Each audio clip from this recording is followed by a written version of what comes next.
but there has to be something next. There has to be more focus towards those team fights dahil yun yung paulit-ulit na nilalaban sa kanila nitong Team Liquid Philippines. So the idea for Onic is this. Is it finally time to ban the Baksha out at magpunta tayo dun sa Suyu Harley scenario? Or is Onic still willing to do that? Magpapalit pa tayo ng sides? It's not gonna be the case. Pero yung Baksha ay bukas pa rin. What's gonna be the answer now? And I think on top of that question na kung hahayaan pa rin ba ng Onic na ma-open yung Baksha first pick for Liquid is also, are they willing to somehow change what has not been working for them in the past 2 games? Kasi I believe they've been trying to make use of the Cho for 2 games in a row, but we've had people share split opinions regarding the Cho in the current meta, and at least based on this game, we're not really able to see them utilize it to its best potential in terms of picking up the pace. But it's a surprise. It's Liquid who actually decide to take out the Baksha. Okay, so the idea is again open ang Suyu at ang Harley for both of the teams. That might be the trade that Team Liquid Philippines is willing to go for. Kadalasan ang pinipili nila is the Harley depending on the idea that they want to go for. Even the Eve, Hylos, yun yung mga susunod na picks that would come up for that mid duo to finally come into play as they roam around the map. So this might be some room para sa Onic Philippines na magkaroon si King Kong ng hero that can do maximum amount of damage at kahit papano meron din siya paraan para makaalis, because with the use of the Leomord na nakita natin kanina, it didn't really work so well pagdating ng mga extended team fights. Okay, and there's a chance we also see the focus again on the other side, but rather than the Suyu Harley, this is something they've done yesterday as well. It's the prio on the Claude, and as expected, Jusin finally makes an appearance in the series alongside the Paquito. But this, I guess, is one of my biggest worries because Jusin is commonly something countered by an Eve. And Eve is still available for Liquid, and it has been the priority for Sanji for their past few games. And I also have to add that Teddy in this current season is 15-0 pagdating sa paggamit ng Claude. So this is a player that really knows the mechanics of this hero. Although in terms of comfort, I feel like there's more to do now for Onic Philippines just because they have the Zushin on their side. A while ago, we saw the Valentina getting picked up but only copying the Alecto final blow for mobility purposes. Now, they're not gonna have that problem anymore. And an extra damage coming out from Kirk. Okay, that's the Leomord. Already picked up by Liquid, but they don't get the Eve. It's actually the Valentina this time for Sanji. Okay, I see it.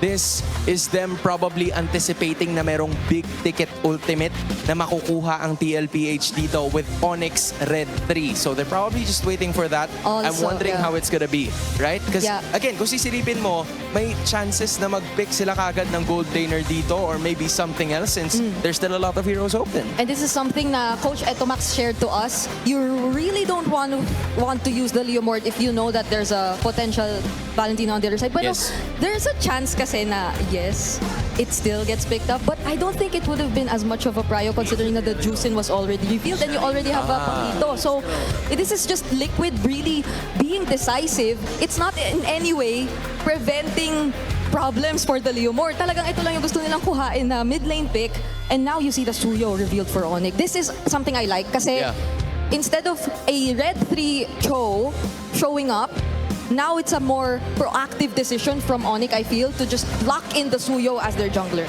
Yeah, this is the same decisiveness na ipinapakita sa atin ng parehas na teams. Specifically for Onic, medyo dinelay nila ngayon yung hero na pwedeng gamitin itong si Brusco because there's still a ton more heroes that are available during this second banning and drafting stage. So, same scenario gaya nung nakita natin nung game number 2. They've also banned out the Hylos. So, JP is gonna have to think of something else here. Maybe a gatot para ma-force lang yung iba sa mga members dito na mag-team fight talaga in certain situations na ayaw, or there may be a Khalid or a glue that could be opened here for both of the teams depending on what it's gonna be like for them moving forward. Yeah, a roamer definitely with mobility, and at the same time that revitalized, that can be packed in. Though it has been a trend for Onic as well, especially heading into the second phase of the bans. Now that Liquid has mostly been reserving their roamer for second phase, na yung mga natitirang magandang revitalized heroes talaga, tinatanggal na lang nila. So, let's see if they still opt to even deny the Gatot Kacha for JP in this scenario. Because majority talaga ng mga high prio na roamers natin, never nang nahawakan itong dalawa. Even the Kalea for Brusco, hindi na natin nakita. But instead, it's gonna be an Alice taken out by Onic. Yeah, there's a split na ginawa ng Onic PH in terms of the second phase. It's a hero targeted for both Sanford and JP. Sanford has been used to a lot of damage dealing XP laners all throughout the series. Kahit nga yung kahapon, di ba, nakita din natin na ganun yung mga klase ng heroes na ginagamit niya. So, it might be a direction that they're gonna go for. But considering that Tlph needs a bit more of front line to go for, Alice definitely makes sense. Yeah. So now you really wonder if JP will be getting his hands on a really reliable, tanky, revitalized, or any kind of frontline hero to compensate for the lack of which na binanggit mo ngayon lang. And if that's enough to make room for Sanford to still go for those typical damage XP laners in terms of etong matchup with the Pakito especially. Kasi we've seen it. Previously, parang ito rin yung plan ng Liquid all along to just really match a Pakito in lane and to make sure that they're capable of delivering the same through the Benedetta XP lane. But this is a change na we've been waiting and wanting to see from Onic. Finally picking up a different roamer, a Khalid to be exact. Pero ito ang classic mula sa Tlph. Picking up the Yuzhong. Ito yung mga feel-good picks usually coming out of Sanford. Now JP, there's a lot of heroes na tila ba nawala. The Marcel, the Kalea, the Hylos has already been taken out. That is some of the initiators na pwede nating makita. Hilda might be a choice, but the Gatot Kacha would obviously be an option for them. Full-on engage ang gustong gawin ng Tlph. Okay, now it's very crucial. Now we see what Savero actually picks up for the team. In terms of yung mga signature gold lane picks niya, available pa naman karamihan, but what would you rather play into this lineup? You're going up against a Yuzhong, you're going up against a Claude. There's so much dive from Liquid. You might want to pick a safer option and one that can definitely keep you secure in terms of mobility. The Yusun is still there. The Harith is gone. Yun yung mga pandiinan kasi ni Savero. It's still undefeated. You put it into the test and kapag medyo nababa ka na sa corner. But you could say the same for etong Claude. Correct. Isipin mo, merong malalagasan. So they're just gonna stick with Moskov. The plan is to go the long lane. Kung ikaw si Savero and Onic PH, wait for that Moskov to finally pop off. Meanwhile, for Team Liquid Philippines, this has been standard from what they've showed all throughout the regular season. So both teams, they've had some better drafts. Onic finally picking up a hero that could deal some CC. So this is going to be an interesting game number 3. It is, and we are all looking forward to see it. Once again, paalala lang, this is match point for Liquid. San Juan Arena, mag-ingay! Casters, let's get into game number 3. At papasok na nga tayo sa Land of Dawn when what could be the last game of this golden rivalry sa upper bracket of finals. Makakatagal pa ba ang Onic Philippines o tatapusin na ba ito ng Team Liquid? Makikita natin yan sa pagpasok natin sa Land of Dawn. Isang panalo na lang ang kailangan ng Liquid para ma-secure ang ticket to Paris. There was that last pick, Moskov, na for the very first time nakaramdam ako ng utter disappointment sa ating arena. Alam mo, legit, kung hindi man ito narinig sa live, guys, yung mga tao dito sa arena parang kasi parang lahat nag-expect nung Yisun Shin last pick.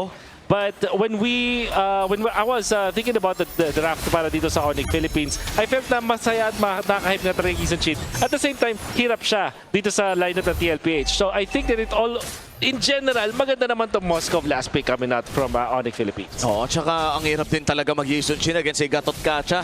Kapag na-timingan ka ng walang traceless, listado ka na. Uy, teka, Petri, fire agad! May pagsabayan ka agad sila. Si Kirk ang unang tutumba. Si JP naman maaaring maging kapalit. Pero na-revitalize will save JP and walang trade na magaganap. Another beautiful start para sa Team Liquid Philippines. A level 2 Petrify play mula dito sa Team Liquid. Pero mukhang malulugi ata si Teddy. At yun naman ang napakagandang bawi para sa Onic Philippines dahil gold later ang kanilang napatumba. Yup, a difference sa paglalaro ng isang Suyo versus the Leomord. That's why I really like when active players play this Suyo. Ang bilis sila makaikot. At kanina kung si King Kong ay medyo atrasado sa mga ginagawa ng Tlph, this time with the Suyo, nakaikot agad siya that will give a kill for Onic. Oo, tsaka crucial kill yun. No? Gold lane matchup pa talaga yung nabigyan niya. And nonetheless, kahit na napunta ang kill dito sa jungle, it could either go mapunta man kay King Kong o sa Verog. Masaya ang Onic Philippines sa resultang ganun. At sa ngayon, Onic Philippines mukhang magpapadala ng maraming miyembro around this Tlph. Team Liquid Philippines ay nariyan din naman. Pero lamang sa numero ang kupunan ng Super Fam. Napakaganda ng pwestuhan na magmumula dito sa two teams natin. Brusco and JP agad na maglalaro ng tug of war, pero si Tlph ang mas malapit. King Kong right now, nag-aabang lang din, pero the Black Dragon form na magmumula kay Sanford. Aabot pa ba si King Kong, pero hindi na siya makakalapit pa. Ang ganda ng pag-secure ng Team Liquid Philippines ang objective na to, and for Onic Philippines, mukhang hindi yun yung pinaplano nila. Oh yeah, that's the first hurdle secured para sa Team Liquid Philippines. And ito rin yung nakita natin kanina mula sa TL. Yung objective control ay talagang praktisado ng Cavalry. Yeah. Nakita din natin yung pagkagamit nila ng Yuzong na El Clasico. Laging may kakaibang timing na sila lang yung nakakaintindi. Minsan, sobrang instant nga. Parang unang hampas nila sa Turtle, sabay na sabay si Carl, tsaka si Sanford na magpapop ng ulti. Minsan, dinitili na lang konting ng 1 second, but that right moment, you can see the masterclass mula sa Tlph, and now they're able to execute with this Yuzong.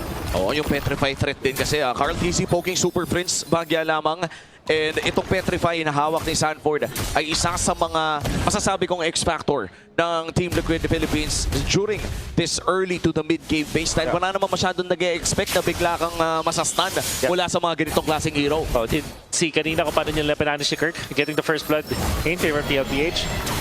And we'll see kung paano nila i-utilize itong isang Leomord. And I would think para sa Tlph na meron silang Claude na ito lang yung pinaka-anti-Moskov nila dito sa lineup, but overall yung 4 heroes nila wants to group up together, which can be good in the neutral objective team fights, pero in general pag nag-late game ang Onic Philippines ang magkaroon ng mas malaking positional advantage dahil sa mga heroes nila. Still anybody's ball game. 4 minutes in. Napakaliit lamang ng lamang ng Team Liquid Philippines at naghahatay pa tayo ng 20 segundos bago lumabas ang pangalawang pagong. Ang huling pagong ay nasecure ng Team Liquid Philippines ng napakalupit na retry mula dito kay Carl TZ, and so far wala pa namang nadadagdagan na aksyon at napasa ata ng Apex Predator na may dalawang nag-aabang sa kanya. Napakaganda nung prediction na yon na nagmula kay King Kong. Alam niya na nandun si Sanford, pero nandun sa dulo ng bush. So hindi naman talaga aabutan basta-basta. And yung mga tipis na ganun, alam mo na yung ego nandyan. Meron talaga.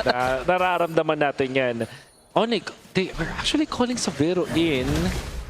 Hindi nila nadamay dito sa may Turtle at may plano pa akyat. Doon kay Savero, doon kay Teddy na naman. May SOD access din dito si Savero kung sakaling gusto nilang lumaban dito sa may bandang ibaba. Uy, wait lang Sanford. Half HP already. May Black Dragon for bababa ata para lumaban. Pero siya ay mapapa-shove away na lang din. Pero balik pa rin mula doon sa instant. At buhay pa rin si Apex Predator. May pagong ka na. May kill ka pa kay Kirk.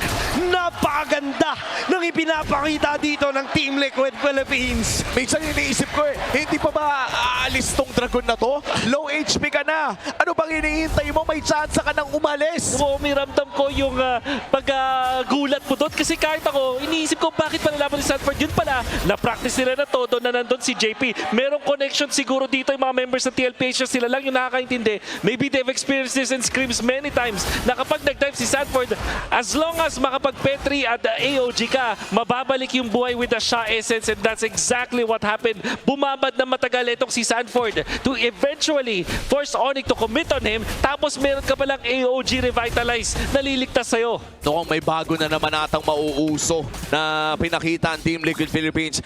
I'd have to say na kahit ba sabihin natin kailangan talaga ng communication ng ganong klaseng combo, it's highly executable sa mga RG din na pwede nating makita sa Pilipinas. Parang pwede na natin itry yan. Kaya nga eh. Parang gusto ko na tuloy mag-lock-in ng Yuzong mamayang gabi. Pero again, nandito pa rin tayo sa Golden Rivalry. Hunter Strike secured para dito sa Pakito. And so far, nag-aabang pa rin ang power spike ang Onic Philippines at nakakalumang na nga ang Team Liquid Philippines ng halos 2,000. SOD na gamit ni Sabero. May pagsabayan sila, Blazing Duet na magmumula dito kay Teddy. Super Friends na magiging X-Factor. Pero hindi niya mahahawakan si Teddy. AOG na magmumula bakit kay JP. Maring siya nga yung magiging casualty. Revitalize. Will it be enough? May buwat silang inaabangan pero buhay pa rin si Daddy JP. Kanina pa nila sinusubukang bigyan ng paulit-ulit. Pero Torre lang ang kanilang masesecure at yung mid lane turret pa nila ang magiging delikado. I don't think that is gonna be worth it for the side of Onic. Lamang na lamang ang Team Liquid doon. It's never worth it na mag-dive para kay Daddy JP. And every time na hawak yung Gatot Kacha, ang gusto ko talagang itawag sa kanya is the Unbreakable. Yung second skill ng isang Gatot Kacha ay talagang minanifest niya sa kanyang sarili.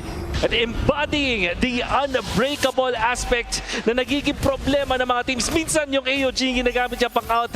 Minsan yung kaltok, minsan yung dash, sobrang kabisado ang Gatot Kacha to the point na yung Onic na wala ng control dun sa top lane, pati dun sa mid lane, and just like that, 1,000 ahead ang TLPH. And speaking of patterns here coming in from Team Liquid Philippines, naghahanap sila ngayon si Bruce. Ako, mabibigyan! Napakakunat na ng isang kalit pero siya ay nakakaramdam mula doon sa damage ng Phantom Steed. And Avatar of the Guardian hindi matutuloy. Si Kirk naman na maaari ditong mabigyan dahil tuloy-tuloy pa rin ng Team Liquid Philippines sa pag-punish ng members ng Onic PH. Oo, at mukhang si Super Prince ang sunod na bibigyan. Sadyang dumudugo lamang ang Team Liquid Philippines. AOG magagamit ni JP. Wow. Secure the purple buff para kay Carl. At successful ang invade ng Team Liquid Philippines. At matanong ko lang, Wolf, may napapansin. Teka lang, may laban dito sa taas. Sabero, tumama SO. Ha? Huh? Okay lang, respect flicker. Okay. Respect lang, Respect lang, respect lang. Minsan talaga ay nasosobrahan tayo sa kape. Ang TLPH eventually ay nakakapag-control na ngayon ng river natin na napaka-crucial palagi na pag-take ng third dun sa may gitna. Yung tier 1 na yan, it allows access dun sa river, dun sa Little Wanderer, and by extension yung purple buff. Kaya naman itong TLPH, right after nilang mag-push dun sa may gitna, pinressure agad nila yung purple side ng Onic Philippines, even committing yung kanilang AOG para lang i-zone out itong si King Kong at makuha yung purple buff na dapat mapupunta dito kay King Kong. Forcing out that combo coming in from Kirk. 0-2-0 currently sa ating laro. Sanji makakatakas with a stolen Raging Sandstorm. 15 seconds bago lumabas ang unang Lord ng larong ito. Ang huling tatlong objectives ay secured ni Carl TZ. At makikita natin ang ating Infinix in-game equipment kung saan patungo na ata sa Brute Force Breastplate or Dominance Ice dito si Sanford. Meanwhile, para sa kanyang katapatan dito na si Kirk ay mukhang dalawang damage item pa lang kanyang na-build dito with the War Axe as well. Yeah. And this will mean that TLPH can just slowly utilize yung mga items na yun para mag-poke dito sa Onic. Katulad na ginagawa ngayon ni JP.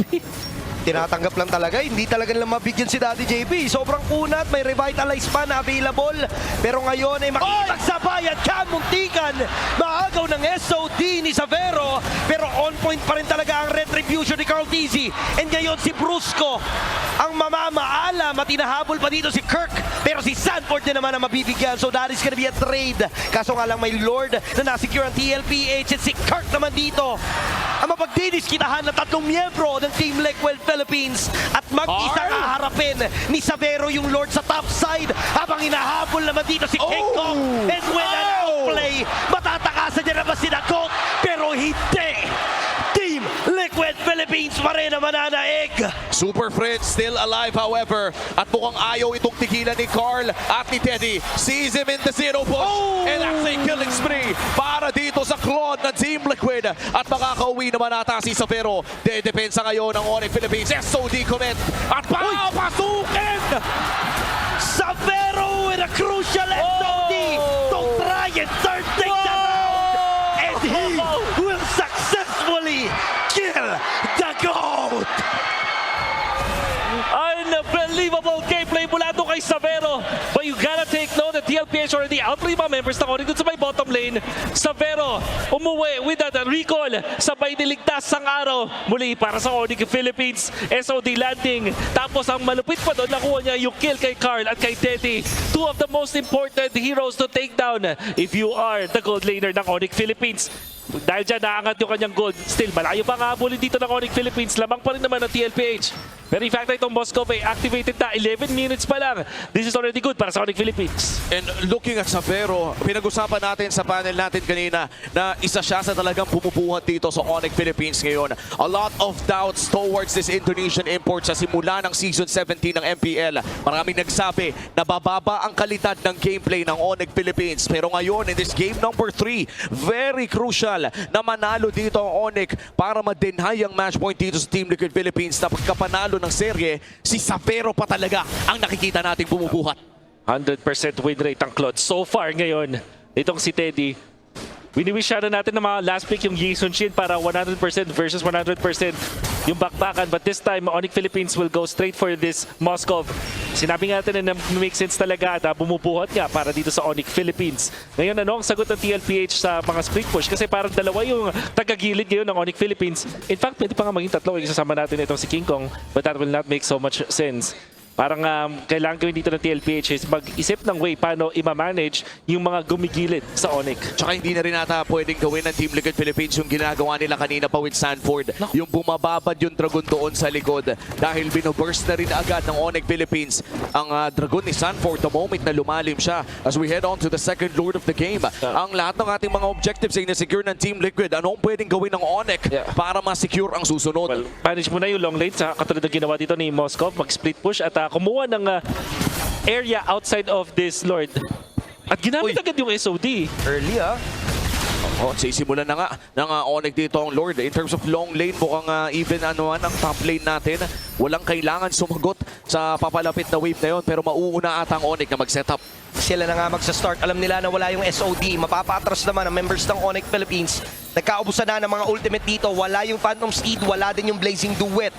Medyo malayo si Kirk dito sa mismong laban pero nagdanakaw siya ng purple buff. Sobrang tahimik lang ng ginagawang moves dito ni Kirk. Tapos sa side lane, opposite lane pa siya. And si Carl naghahanap ng purple buff.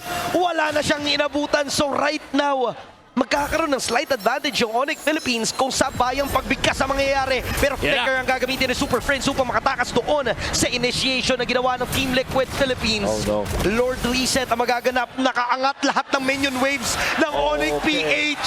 Grabe yung pagpabalanse na kanilang ginagawa. Dinaan na ata sa macro ng Onic. Tapos nagpe-pressure pa sa taas si Kirk. May Lord na kailangan tignan. May top lane pa. Pero ang call ng Team Liquid Philippines ay labanan ang Super Family dito sa Lord. Dalawang laban na magaganap at the same time. Dalawang XP laners sa magtatapatan sa may bandang itaas. Habang yung apat naman dito ay tuloy yung magiging laban. Lord Reset na naman na magaganap. Si Super Prince na naging target. What a beautiful Raging Sandstorm na magmumula kay Brusco. Blazing Duet gagamitin rin SOD na magmumula dito kay Savero sa likuran. At must to survive ng Onic Philippines with the clean wipeout. Hindi magpapatalo ang Onic Philippines in this golden rivalry. 20 seconds ang kailangan hintayin ng Team Liquid Philippines at may minions na ang Super Family. Maaari na nila tapusin to, and Onic Philippines will extend the series.